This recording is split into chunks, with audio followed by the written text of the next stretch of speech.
Cleo tries to kill Jeremiah. Naturally, Mitch meets Cleo because he loves and cares about her, but more significantly, he is afraid that Jeremiah will take advantage of any solo movements by anyone connected to Dwight. Since living in one's hometown might be somewhat gloomy, Mitch keeps things interesting by bringing her out on a date in the car they used to have great memories in. Mitch agrees when Cleo asks if she may drive, but he later regrets it because Cleo doesn't drive safely. As she admires Tulsa's landscape, Cleo questions whether working with Dwight is a wise move. Despite Dwight's criminal record, Mitch reassures her that he is reliable, and he will never betray Cleo. Furthermore, Mitch emphasizes that he will support Cleo no matter what happens in the future. Cleo's doubts are somewhat allayed by that. She therefore makes the decision to make this quick drive into a road trip. As a result, Mitch suggests that they make a stop to grab some munchies. Apparently, Cleo is a shoplifter and makes Mitch her accomplice, so this turns out to be a rather awful plan. When Cleo drives the car into the Dunmire estate and uses one of the stolen liquor bottles to light Jeremiah's house on fire, just like he did to hers, shoplifting actually pales in comparison to what she does next. Surprisingly, Jeremiah allows Cleo and Mitch to leave his land unscathed after Mitch prevents Cleo from burning his house on fire. Why? He has all the power in his pocket. If Jeremiah had murdered Mitch and Cleo and hidden them in his backyard, what may have happened? Does he truly fear Dwight? Did his most recent discussion with Dwight persuade him that provoking Dwight's anger would be extremely harmful to his company? So, rather than taking a more dramatic action like killing Mitch and Cleo, he will adopt a more subtle strategy. We'll find out soon enough, I suppose. Returning to Cleo and Mitch, the latter chastises Cleo for her mischievous behavior, pointing out that it might have resulted in his imprisonment.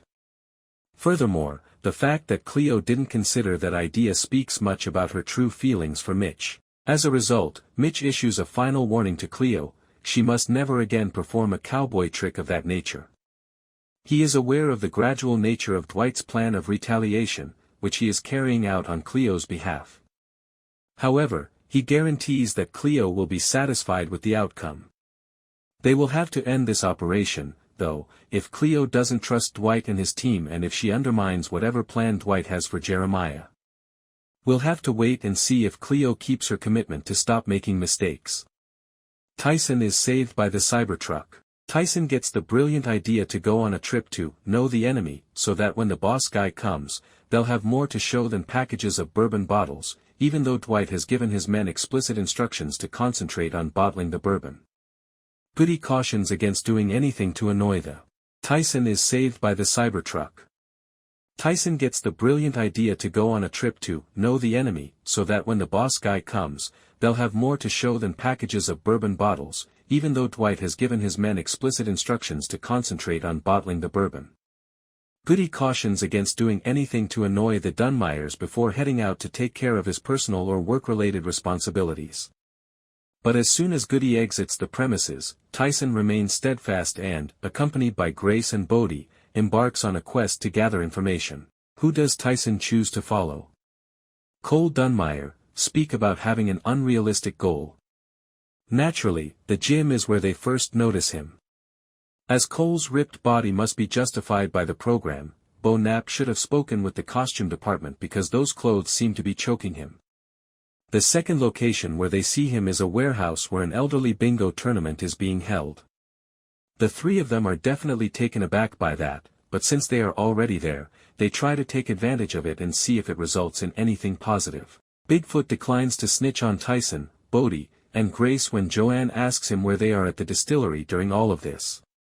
Clara arrives and inquires about Armand before Joanne can question Bigfoot anymore. Joanne, of course, knows nothing concerning Armand, but the worst part is that Clara responds that Armand has vanished when Joanne asks her if she has a message for Dwight. As promised, Joanne relays Clara's message to Dwight and reassures her that they will solve this riddle. The question at hand, though, is whether Goody misled Dwight about Armand's present situation. Why, if so? We'll find out later, I suppose. Meanwhile, we see Goody visiting the trio that is playing bingo. That isn't shifty at all because Grace is the one who called Goody for additional security. Goody sits down with them and reveals them the bingo contest is a fraud. The Dunmires must be quite desperate if they are defrauding elderly folks in order to survive. Cole and his guys take notice of Dwight's gang as soon as Goody manipulates the system. Cole first declines to give them any money since he is aware that Dwight's ruse has been compromised. Goody notes that if the other bingo players realize there is no reward for winning, fair and square, they may quit playing his games, which would put an end to this fraud. Cole's only choice is to give Dwight's group the prize money and send them out. Tyson and his pals make the decision to spend their winnings at the conclusion of Tulsa King Season 3, Episode 3. At a strip club. While partying there, a stripper named Serenity takes Tyson for a private show. That's where Cole ambushes Tyson, kidnaps him, and takes him to a shipping container yard to get him to spill the beans on the $150 million bourbon storage unit. Tyson refuses to comply, which is when Cole brings out Serenity and Thr.